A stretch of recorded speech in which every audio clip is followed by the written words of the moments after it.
알 수 없네.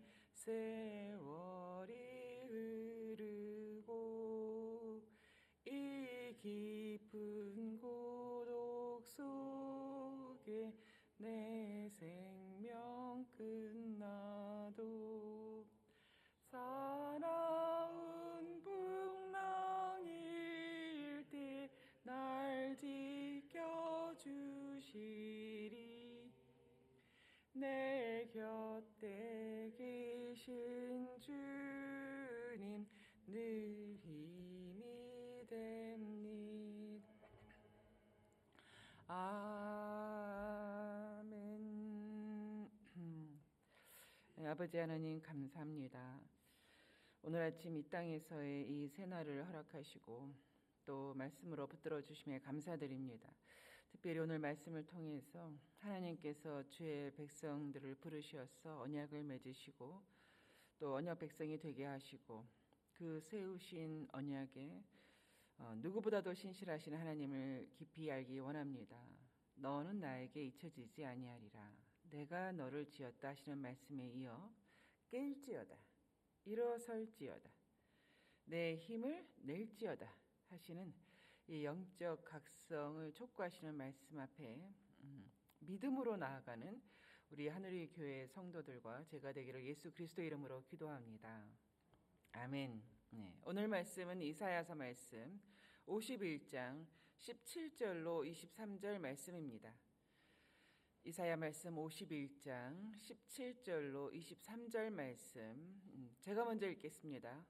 여호와의 손에서 그의 분노의 잔을 마신 예루살렘이여 깰지어다, 깰지어다, 일어설지어다. 내가 이미 비틀거름치게 하는 큰 잔을 마셔 다 비웠도다. 내가 낳은 모든 아들 중에 너를 인도할 자가 없고 내가 양육한 모든 아들 중에 그 손으로 너를 이끌 자도 없도다. 이 두 가지 일이 내게 닥쳤으니 누가 너를 위하여 슬퍼하랴. 곧 황폐와 멸망이요 기근과 칼이라. 누가 너를 위로하랴. 내 아들들이 곤비하여 그물에 걸린 영양같이 온 거리 모퉁이에 누웠으니 그들에게 여호와의 분노와 내 하나님의 견책이 가득하였도다. 그러므로 너 곤고하며 포도주가 아니라도 취한 자여 이 말을 들으라. 나머지 두 구절 같이 읽겠습니다. 내 주 여호와 그의 백성 억울함을 풀어주시는 내 하나님이 이같이 말씀하시되 보라, 내가 비틀거름치게 하는 잔 곧 나의 분노의 큰 잔을 내 손에서 거두어서 네가 다시는 마시지 못하게 하고 그 잔을 너를 괴롭게 하던 자들의 손에 두리라. 그들은 일찍이 내게 이르기를 엎드리라 우리가 넘어가리라 하던 자들이라. 너를 넘어가려는 그들에게 내가 네 허리를 땅과 같게 길거리와 같게 하였느니라 하시니라. 아멘.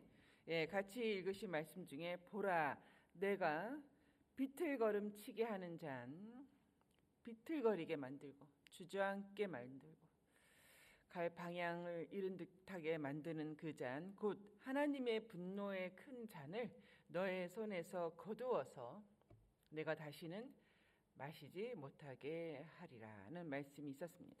하나님의 때가 이르러 하나님의 의에 따라 내리셨던 분노의 잔을 거두시리라는 예언 약속의 말씀입니다. 그러므로 지금 겪고 있는 어려움과 고난이 있다면 그것에는 끝이 있는 것입니다. 고난에는 끝이 있다. 우리 고난 중에서도 막막한 중에서도 새 길을 여시는 하나님에 대해서 우리 모두가 증인이지 않습니까? 그래서 고난은 오도 가도 못하는 꽉 막힌 그런 동굴이 아니라 지나가는 터널이다. 인생 중에 지나가는 터널이다 라는 말이 맞는 것이죠. 오늘 본문과 내일 본문은 이러한 약속 말씀과 더불어서 오늘 첫 구절이죠. 17절 말씀에 보면은 예루살렘이여 깰지어다, 깰지어다, 일어설지어다 라고 촉구하고 있는 것이죠. 깰지어다. 1차적으로는 진정 깨어나야 할 존재가 너희들이라는 것이죠. 너희들이 깨어나야 된다. 하나님이 아니라 너희들이 깨어나야 된다. 왜냐하면 어제 본문 9절이죠. 백성들이 하나님께 간구했습니다. 하나님 구원하여 주시옵소서. 하나님의 구원을 촉구하면서 여호와의 팔이여 나를 도우소서. 여호와의 팔이여 깨소서 능력을 베푸소서. 이렇게 여호와 하나님이여 일어서소서 나를 도우소서 깨우소서 이렇게 촉구했었죠. 그러나 이제 정작 깨어나고 일어서고 힘을 내야 할 자는 백성 본인인 것입니다. 나 본인인 것입니다. 내가 깨어나야 될 존재고 내가 일어서고 내 힘을 발휘해야 된다는 것이죠. 백성을 향하시고 나를 향하신 이 하나님의 구원하심에 대한 의심을 버리라는 것과 마찬가지입니다. 그는 지혜가 무궁하다. 그는 너희들이 막막하게 여기는 이 상황에서 새 길을 여는 그런 지혜가 무궁하신 분이다. 또 그런 능력이 무한하시다.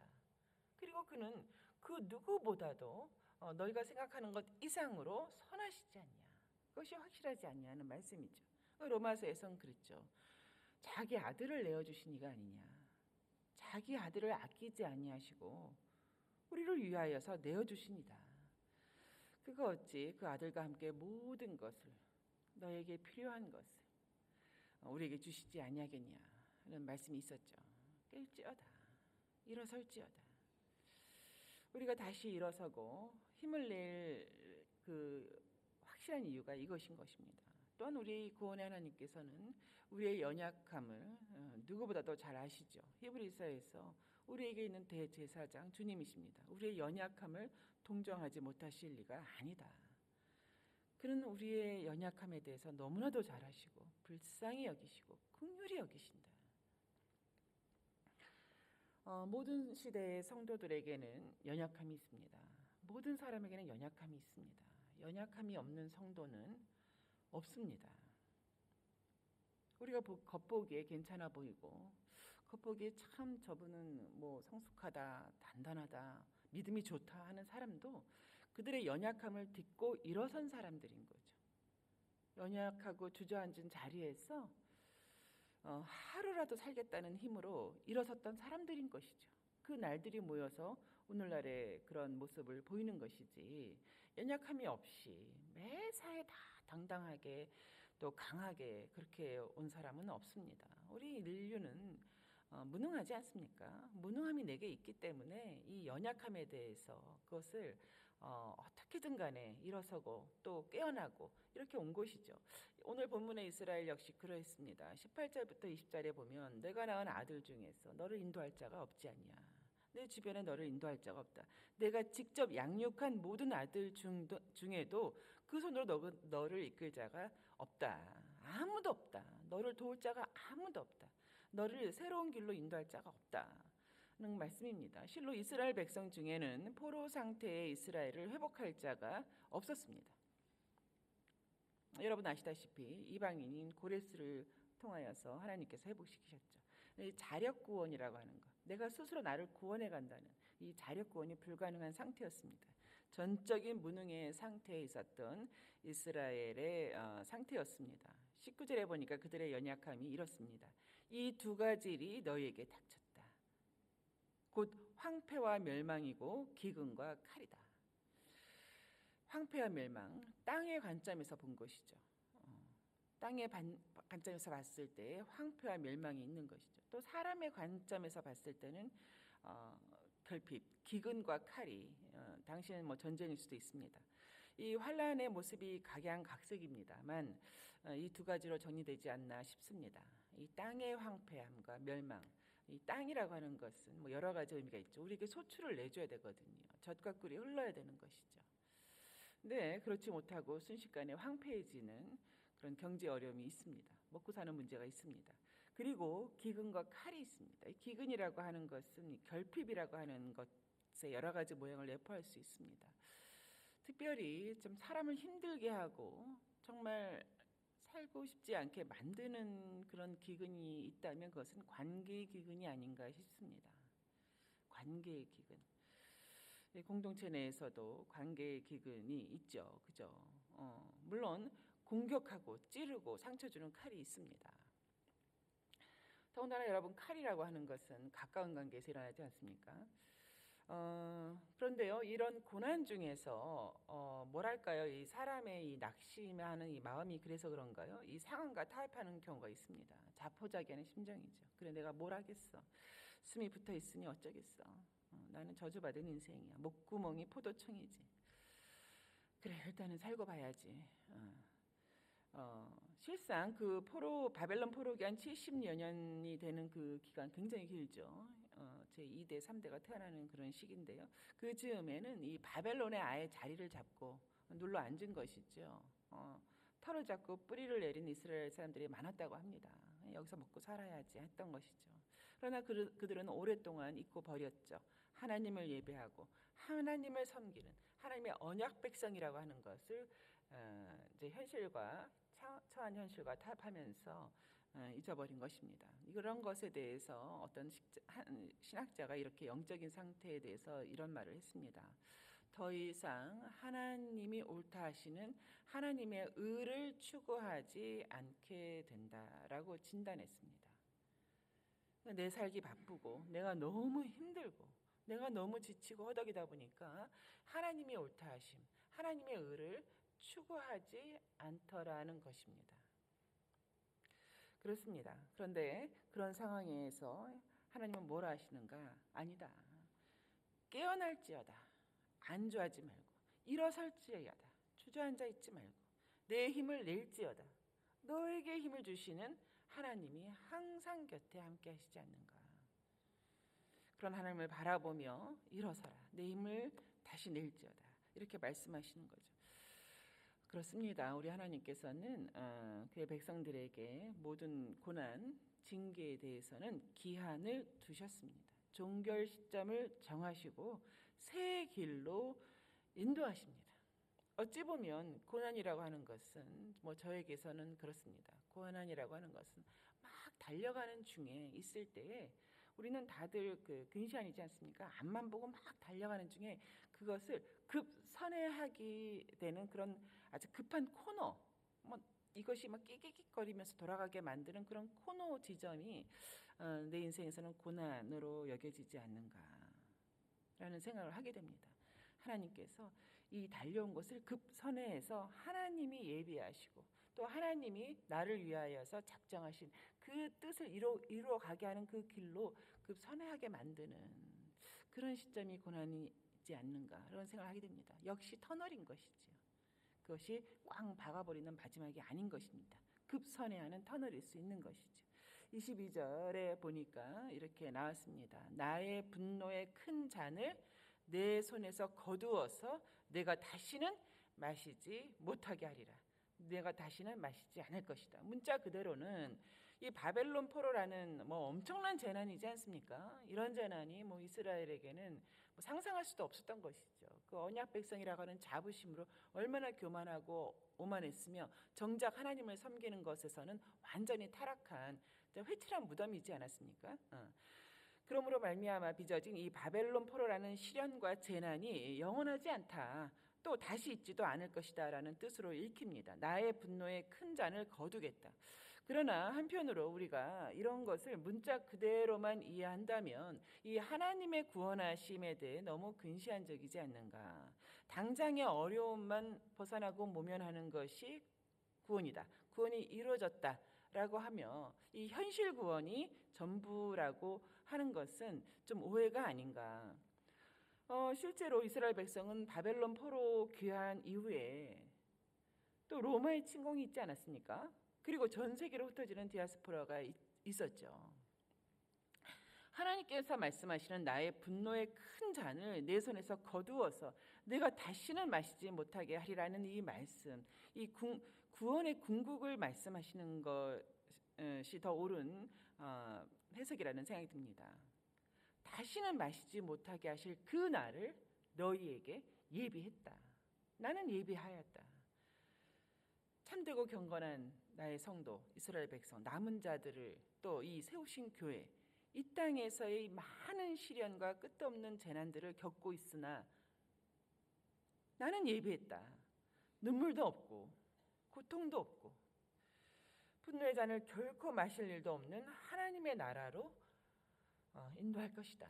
나는 너희를 위하여 예비했다. 라는 말씀이지 않겠습니까? 요한계시록에 보면은 모든 눈물을 그 눈에서 닦아줘. 다시는 사망이 없다. 애통할 것이 없다. 곡하는 것이나 아픈 것이 다시 있지 않을 것이다. 다시는 너희가 분노의 잔을 마시지 않을 것이다. 는 하나님이신 것이죠. 현실 구원만이 아니라 이 종말의 구원을 완전히 이루시는 하나님이시지 않습니까? 네, 말씀을 맺겠습니다. 오늘 본문에서 예루살렘이여 깰지어다. 일어설지어다. 그리고 내일 본문도 그렇습니다. 내일 본문의 1절에서도 시온이여 깰지어다. 내 힘으로 내 힘을 낼지어다. 너의 힘을 낼지어다. 너희는 지금의 그러한 좌절과 절망과 이 낙심의 상태에서 떠나라는 말씀, 이 3번에 걸쳐서 선지자를 통해 촉구합니다. 깰지어다. 하나님께서 반드시 구원을 이루신다. 그렇습니다. 이 구원의 하나님을 이 확신하는 백성들은 일어서죠. 이 좌절시키고 나를 누르는 것에서 깨어납니다. 이건 아니지. 이게 전부는 아니지. 이게 끝은 아니지. 그런 구원을 이루시는 하나님에 대한 합당한 태도가 있어야 되는 것이죠. 또 생각해 봤습니다.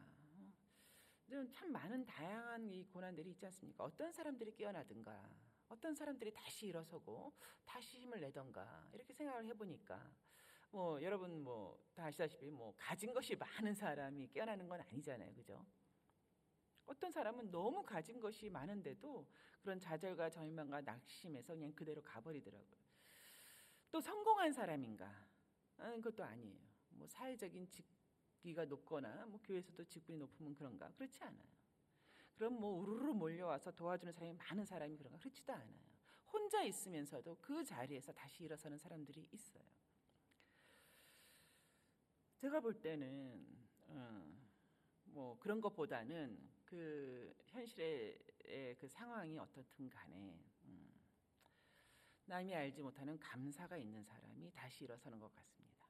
감사가, 깊은 감사가 있는 사람, 남들이 이해하지 못하는 감사가 있고 또 믿음이 있는 사람이죠. 이 감사와 믿음이 있는 사람이 하나님의 말씀이 소망의 말씀이 되어서 일어선다는 생각을 하게 됩니다. 오늘의 나의 이 생명을 붙들고 계시는 이가 하나님이시지 않냐. 나의 오늘의 이 생명을 붙들고 계신 것이다. 하나님이 붙들고 계신 것이다. 그런 사람들이 각성하고 깨어 일어서고 힘을 내는 것입니다. 그렇습니다. 하나님의 백성, 하나님을 신뢰하는 백성을 이 선지자를 통하여서 하나님이 정말 토로하는 심정으로 촉구하고 있습니다. 오늘의 이 말씀을 여러분 새기셔서 여러분 삶에서 나는 일어설 충분한 이유가 있다. 나는 다시 힘을 낼 충분한 이유가 있다. 나에게는 감사가 있고 나에게는 믿음이 있다. 이렇게 심령에 되새기시는 저와 여러분 되시기를 주의 이름으로 축원합니다. 우리 아까 부르셨던 찬송가 새 찬송가 292장입니다. 새 찬송가 292장, 통일 찬송가 415장입니다. 주 없이 살 수 없네. 우리 1절과 4절 부르시고 같은 기도 제목으로 기도하겠습니다. 주 없이 살